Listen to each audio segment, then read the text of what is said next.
Oke, assalamualaikum warahmatullahi wabarakatuh. Jumpa lagi teman-teman, analis saham syariah. Jadi yang akan kita bahas pada hari ini adalah saham MBMA. Jadi ini penting teman-teman karena banyak pencariannya. Dan MBMA ini adalah singkatan dari, bukan singkatannya. Jadi nama perusahaannya adalah Merdeka Battery Materials.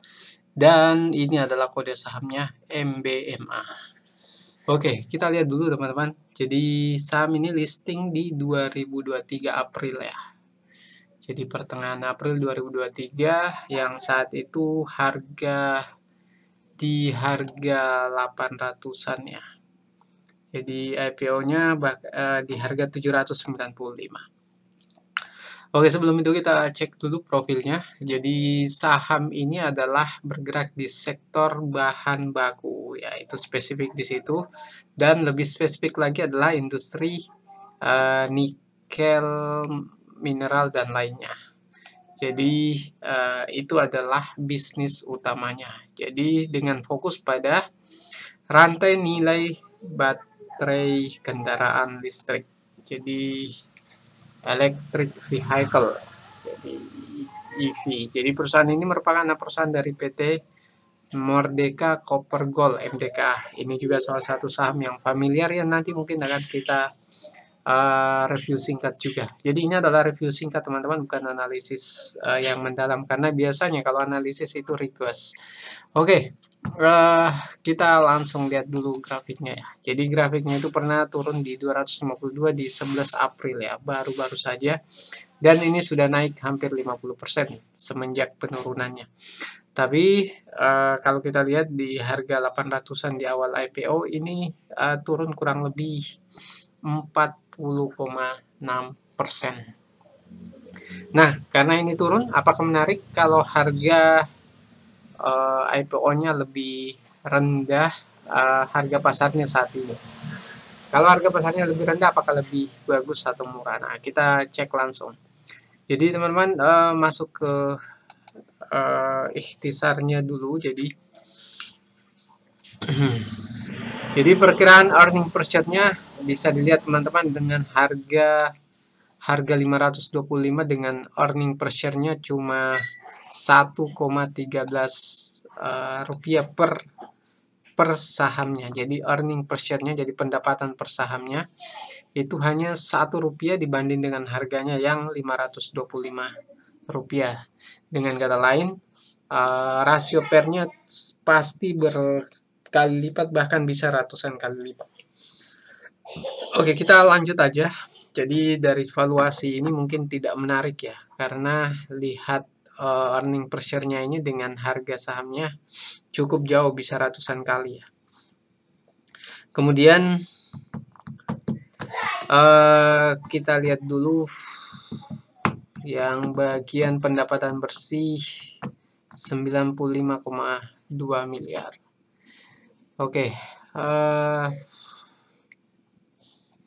teman-teman kalau ada pertanyaan boleh tanya-tanya dulu. Oke, kita lihat dari kinerja pendapatannya. Pendapatan itu kalau semenjak kuartal 1 2024 sampai kuartal 1 2025 perbandingannya ini bahkan turun ya. Turun dibanding 1 tahun sebelumnya di kuartal yang sama.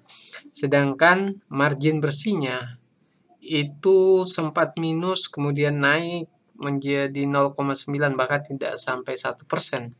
Dan sekarang turun lagi di 0,9%. Dan ini tentu teman-teman, nilai ini secara sepintas tidak baik untuk satu perusahaan yang mungkin sudah lama listing. Tapi kita akan lihat lagi di laporan-laporan keuangan lainnya. Jadi kita langsung ke finansialnya. Jadi buat teman-teman bisa dilihat ya, kita langsung ke laporan keuangannya saja. Oke, lihat total pendapatannya ini 3,776,7 triliun, 7 triliun, 7 triliun, 5 triliun, bahkan kuartal 1 2025 ini sangat disayangkan. Harganya total pendapatannya, total penjualannya itu turun dari 7,3 menjadi 5,9 atau dari 6,9 menjadi 5,98 kalau kita bandingkan dengan kuartal 1 di tahun sebelumnya. Jadi saham yang pendapatannya turun itu secara jangka menengah, jangka panjang itu juga akan mempengaruhi harga sahamnya. Kemudian kalau kita bandingkan ya teman-teman, ini harga pokok penjualannya ini terlalu besar. Bisa dilihat dari histori HPP-nya ini selalu mendekati dengan total pendapatan. Nah, ini yang tidak baik teman-teman kalau teman-teman menggunakan kalkulator saham Excel yang kita sediakan.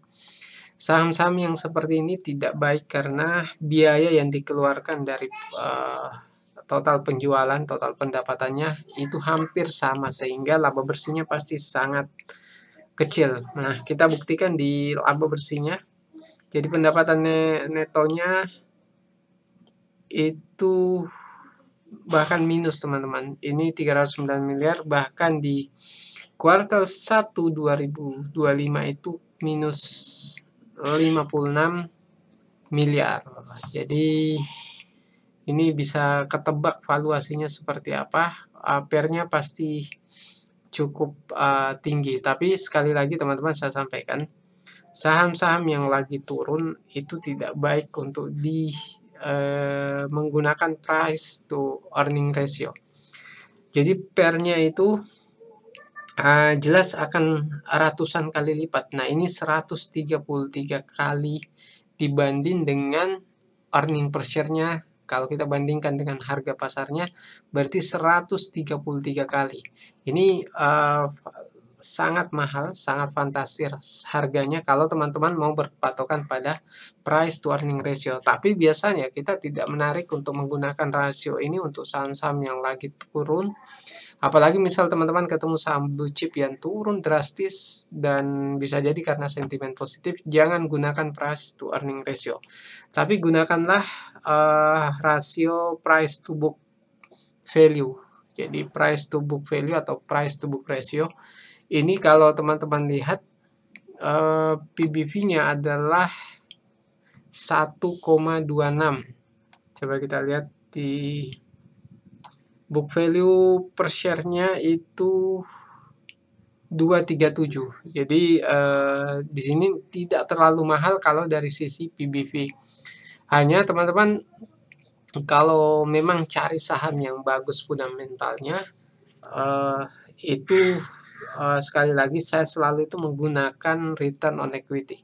Return on equity-nya cuma 1%, 1%, 3%.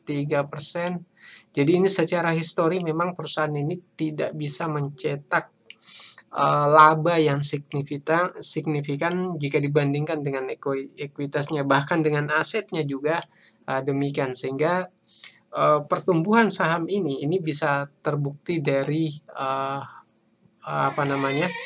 bisa dilihat dari grafiknya. Jadi saham ini memang sangat dipengaruhi dengan fundamentalnya.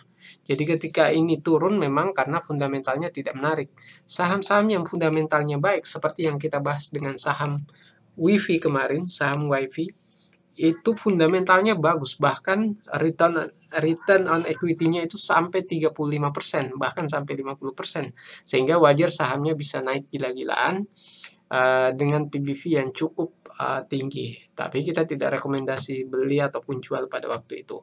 Dan kalau teman-teman lihat dengan return on equity yang sampai cuma 1% seperti ini, berarti kalau kita pakai valuasi standarnya, relatifnya, berarti harga sahamnya tidak boleh lebih dari 0,1 PBV-nya.